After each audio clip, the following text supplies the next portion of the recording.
नमस्कार, आप सभी का स्वागत है मेरे चैनल स्पिरिचुअल स्टोरीज में। आज हम शिव महापुराण में ब्रह्मा और विष्णु का युद्ध की कथा श्रवण करेंगे। नंदीकेश्वर ने कहा, हे योगेंद्र, पूर्व काल में एक समय भगवान विष्णु लक्ष्मी जी और अपने सेवकों के साथ शेष शैया पर शयन कर रहे थे।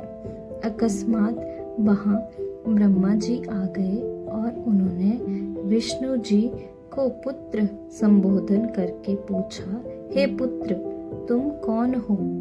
तुम खड़े हो जाओ, मुझ स्वामी को देखो। इस बात से विष्णु को क्रोध आ गया, परंतु उसे दबाकर कहा, हे वत्स, तुम्हारा भला हो, तुम इस आसन पर बैठो। कहो, तुम्हारा मुख और नेत्र वक्र क्यों है? ब्रह्मा जी बोले, हे पुत्र विष्णु, समय के प्रभाव से मुझे महान प्रतिष्ठा मिली है। मैं जगत का बाबा और तुम्हारा रक्षक पिता हूँ। विष्णु जी बोले, ये संसार मेरे अंदर विराजमान है। तुम चोर की भांति इसे अपना समझते हो। तुम मेरे नाभि कमल से उत्पन्न हुए पुत्र हो।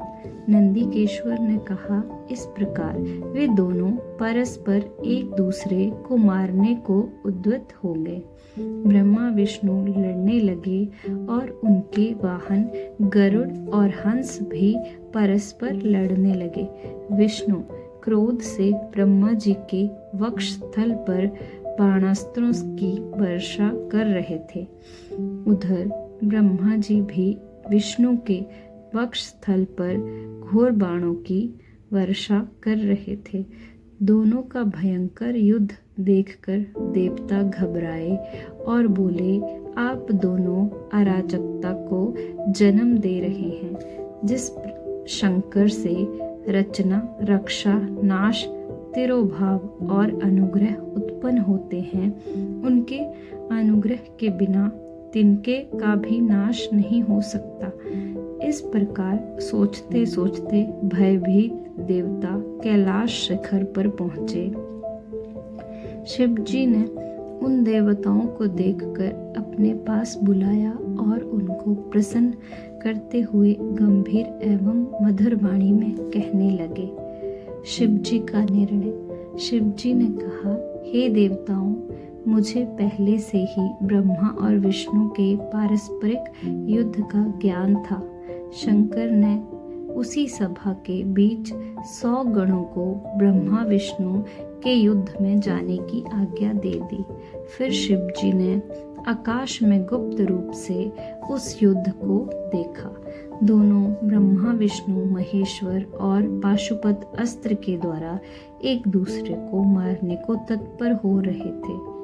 उसी समय भगवान शंकर अग्नि स्तंभ के समान भयंकर आकार के रूप में उनके बीच में आकर खड़े हो गए। अग्नि के स्तंभ के प्रकट होते ही उन ब्रह्मा विष्णु के दोनों अस्त्र भूमि पर गिर पड़े। इस आश्चर्यपूर्ण घटना को देखकर वे दोनों आपस में बोले, इसका आदि और अंत हमें देखना चाहिए। इस प्रकार ब्रह्मा विष्णु ये निश्चय करके स्तंभ की परीक्षा के लिए चल दिए। विष्णु ने शूकर का रूप धारण करके स्तंभ का आदि भाग देखने के लिए पाताल की यात्रा की। इधर ब्रह्मा हंस का रूप धारण करके स्तंभ का अंत भाग देखने के लिए आकाश को गए, परंतु दोनों को उस प्रकाश में लिंग स्वरूप का छोर नहीं मिला। आकाश में एक केतकी का फूल ब्रह्मा जी ने देखा और उसे तोड़कर ले आए। केतकी के फूल को लेकर वे विष्णु के पास लौटे। विष्णु भगवान ने उनके पैर पकड़ लिए। उसी समय शिव जी मूर्ख ब्रह्मा पर प्रहार करने के लिए अग्नि के लिंग से साकार रूप में प्रकट हो गए। स्वामी को देखकर कांपते हुए हाथों से विष्णु ने उनके चरणों में प्रणाम किया। शिव जी ने कहा, हे विष्णु, मैं तुमसे प्रसन्न हूँ क्योंकि तुम ईश्वरी भाव रखते हुए भी सत्य बोले। इस प्रकार सत्य से प्रसन्न होकर भगवान शिव जी ने देवगणों के देखते देखते अपनी प्रभुता समानता विष्णु को अर्पित कर दी। ब्रह्मा का अभिमान भंग। नंदीश्वर ने कहा, ब्रह्मा जी के कुपित होने पर भगवान शिव ने भौहों के मध्य से भैरव नामक एक शक्ति उत्पन्न की। उसने उत्पन्न होते ही शंकर से कार्य करने की आज्ञा मांगी। शिव ने आज्ञा दी कि तुम तलवार से ब्रह्मा का पूजन करो। आज्ञा पाते ही भैरव ने ब्रह्मा के सर के केश जा पकड़े। ब्रह्मा थर थर कांपने लगे। भैरव ने मिथ्या बोलने के कारण ब्रह्मा का 5वां सिर काट दिया। वह अन्य सिर भी काटने को तत्पर हुआ। इसी समय ब्रह्मा ने भैरव के चरणों में प्रणाम किया।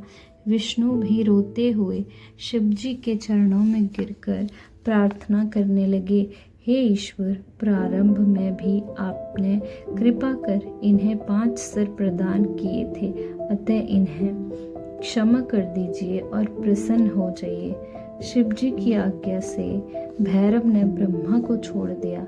फिर वे एक सिर कटे ब्रह्मा से बोले, तुमने अपनी प्रतिष्ठा और ईश्वर तत्व के लिए हुए भी छल किया, इसलिए अब तुम सत्कार स्थान एवं उत्सव से वंचित किए जाते हो।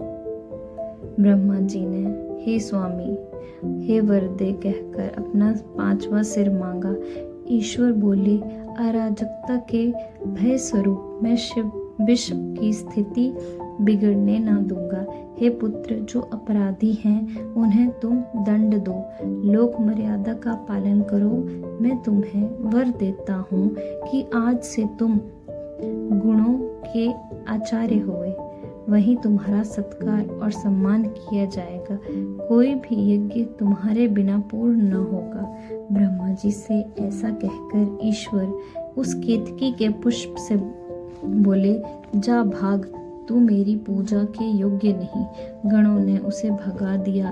केतकी के बार बार अनुनय विनय करने पर ईश्वर ने कहा, तू मेरी पूजा के योग्य तो बिल्कुल नहीं, फिर भी तू मेरे भक्तों के योग्य है। इस प्रकार तेरा भी जन्म सुफल होगा।